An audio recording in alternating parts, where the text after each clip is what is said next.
Commit your way to the Lord, trust also in him, and he shall bring it to pass. Psalm 37 verse 5.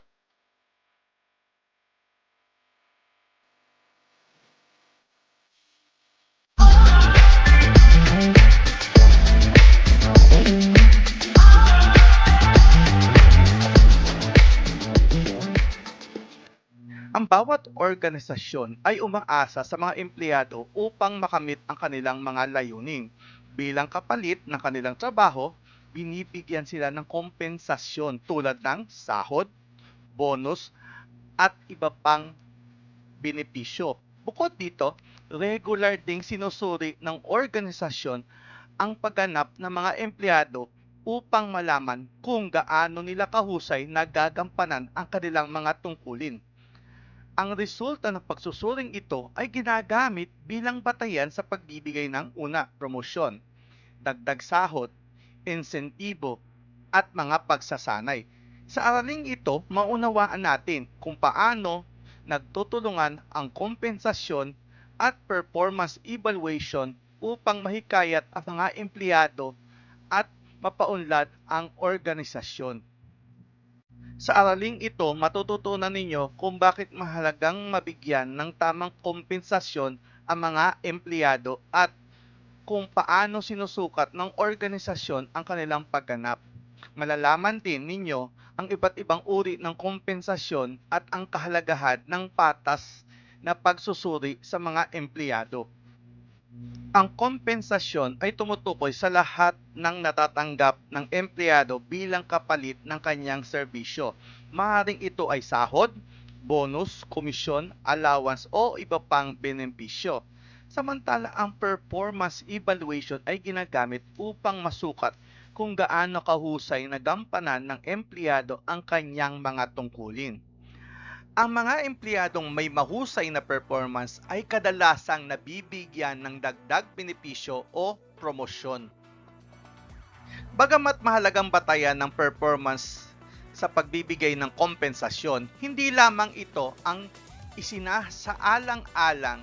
Tinitignan din ng kumpanya ang kahalagahan ng posisyon, kakayahan ng kumpanya na magbayad, sitwasyon ng ekonomiya, minimum wage, at iba pang salik bago magpasya sa halaga ng kabayaran.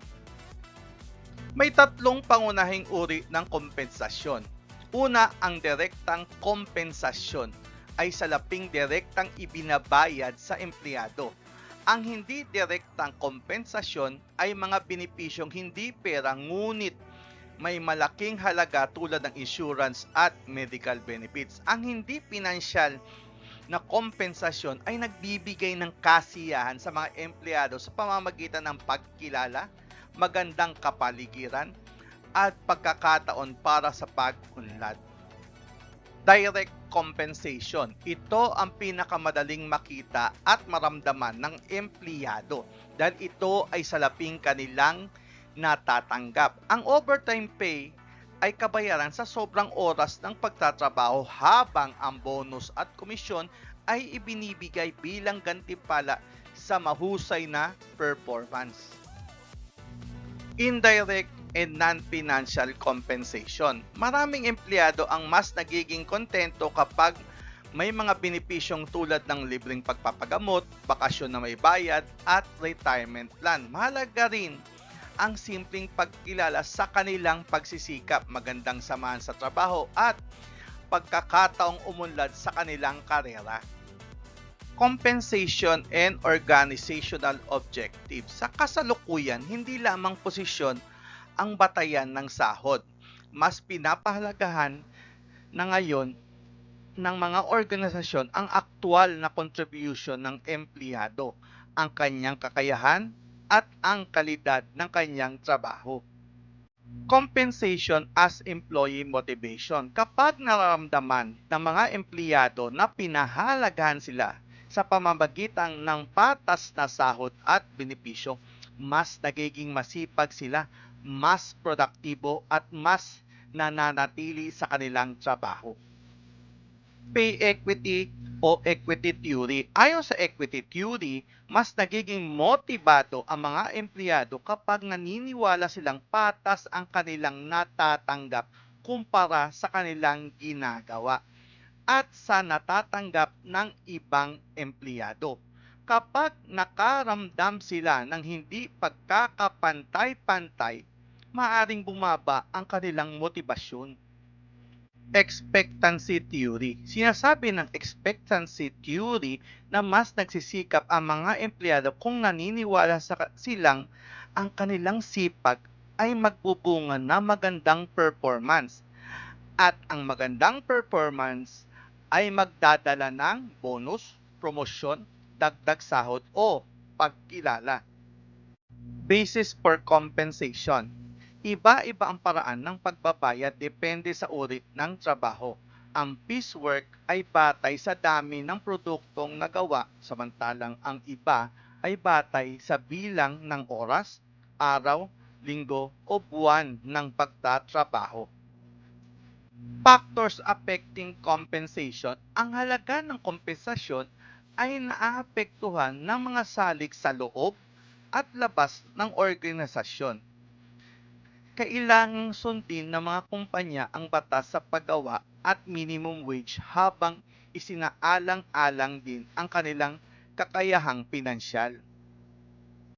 What is performance evaluation? Ang performance evaluation ay isang proseso ng pagsusuri sa kalidad ng trabaho ng empleyado. Layunin nitong malaman ang kanilang kalakasan, kahinaan, at mga aspetong kailangan pang pagbutihin upang maging mas epektibo sila sa kanilang trabaho. Purposes of performance evaluation. Ginagamit ang performance evaluation upang makagawa ng mahalagang desisyon sa organization tulad ng promosyon at dagdag na sahod. Ginagamit din ito upang matukoy ang mga pagsasanay na makakatulong sa pag-unlad ng mga empleyado.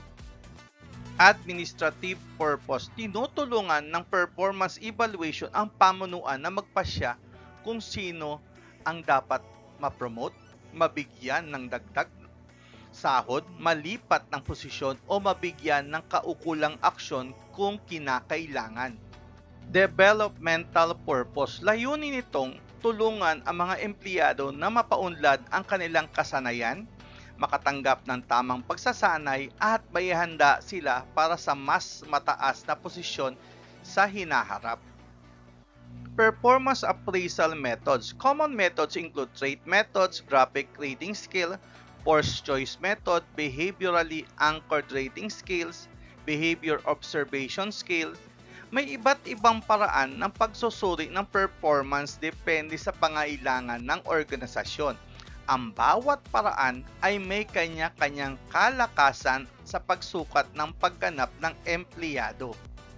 Trait method. Sinusukat ng trait method ang mga personal na katangian ng empleyado tulad ng katapatan, pagiging responsable, pagiging maaasahan, pagkamalikhain at emosyonal na katangian. Madali itong gamitin ngunit maaaring maapektuhan ng personal na opinion ng evaluator. Ang graphic rating scale ay gumagamit ng antas tulad ng excellent, good, average, needs improvement at poor upang masukat ang performance ng empleyado. Isa ito sa pinakamadalas gamitin dahil madali itong ipatupad at ihambing ang resulta ng bawat empleyado.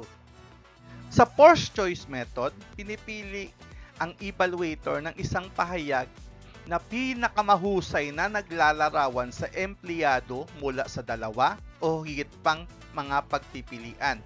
Hindi maaaring magbigay ng sariling opinyon ang evaluator. Kailangan niyang pumili ng nakahandang pahayag.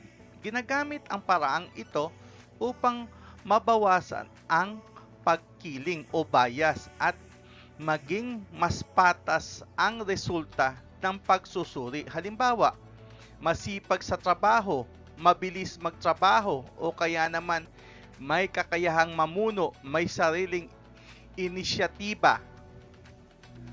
Behavioral appraisal methods, behaviorally anchored rating scale or BARS. Ang BARS ay gumagamit ng aktual na halimbawa ng mahusay o mahinang pagganap bilang batayan ng pagmamarka. Samantalang ang BOS o Behavior Observation Scale ay nakatuon sa kung gaano kadalas ginagawa ng empleyado ang mga kanais-nais na pag-uugali tulad ng pagiging maagap, pakikipagtulungan sa mga kasamahan, at pagbibigay ng mahusay na serbisyo sa mga kliyente.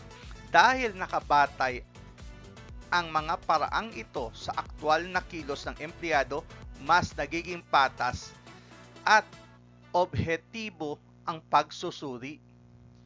Why performance evaluation fail? Maaaring hindi maging epektibo ang performance evaluation kung hindi ito isinasagawa ng patas at malinaw. Kapag hindi naunawaan ng mga empleyado ang layunin nito, maaaring matakot o mawalan sila ng tiwala sa sistema. Gayon din, kung may kinikilingan ang evaluator o hindi malinaw ang pamantayan, hindi magiging tumpak ang resulta. Ang isang mahusay na performance evaluation ay dapat maging patas, malinaw, pare-pareho at nakabatay lamang sa aktwal na pagganap ng empleyado. Minimum wage in the Philippines. The daily minimum wage varies depending on region, industry, type of work. The National Wage Productivity Commission, NWPC, determines minimum wage policies in the Philippines. Hindi pare-pareho ang minimum wage sa buong Pilipinas dahil magkakaiba ang halaga ng pamumuhay sa bawat rehiyon. Halimbawa, maaaring mas mataas ang minimum wage sa mga lungsod kung saan mas mataas ang gastusin sa pagkain, tirahan at transportasyon. Layunin ng minimum wage na matiyak na may sapat na kita ang mga manggagawa upang matugunan ang kanilang pangunahing pangangailangan habang isinaalang-alang din ang kakayahan ng mga employer na magbayad. Summary, key takeaways. Compensation is the reward employees receive for their work. Compensation may be direct, indirect, or non-financial. Fair compensation motivates employees. Performance evaluation measures employees' performance. Performance evaluation support both administrative decision and employee development. Organization use different appraisal method to evaluate employee fairly. Sa kabuuan, mahalaga maunawaan na ang kompensasyon at performance evaluation ay magkaugnay. Ang patas na kompensasyon ay nagbibigay ng motibasyon sa mga empleyado upang pagbutihin ang kanilang trabaho. Samantala, ang maayos at patas na performance evaluation ay tumutulong sa organisasyon na makagawa ng tamang desisyon tungkol sa mga promosyon, pagsasanay, at iba pang benepisyo ng empleyado. Reflection. Think and answer. 1. Why is fair compensation important? 2. Which type of compensation would motivate you the most? 3. How can performance evaluation help employees improve? 4. Why should performance evaluations be fair and unbiased? Ang mga tanong na ito ay nagbibigay ng pagkakataon sa inyo na maiugnay ang inyong natutunan sa mga tunay na sitwasyon sa trabaho. Hinahikayat ko kayo na magbigay ng sariling pananaw tungkol sa kahalagahan ng patas na kompensasyon at makatarungang pagsusuri ng pagganap ng mga empleyado. I-comment lang sa comment section ang inyong mga sagot. Bilang pagtatapos ng aralin, tandaan na ang mga empleyado ang isa sa pinakamahalagang yaman ng isang organisasyon. Kapag sila ay nabigyan ng makatarungang kompensasyon at patas na pagsusuri ng kanilang pagganap, mas nagiging masipag, produktibo at tapat sila sa kanilang trabaho. Sa ganitong paraan, parehong umuunlad ang empleyado at ang organisasyon. Maraming salamat at maaari kayong magtanong kung may bahagi ng aralin na nais ninyong linawin. I-comment lamang sa comment section ng video nito. Maraming salamat at God bless you always. I can do all things through Christ who strengthens me. Philippians 4 verse 13.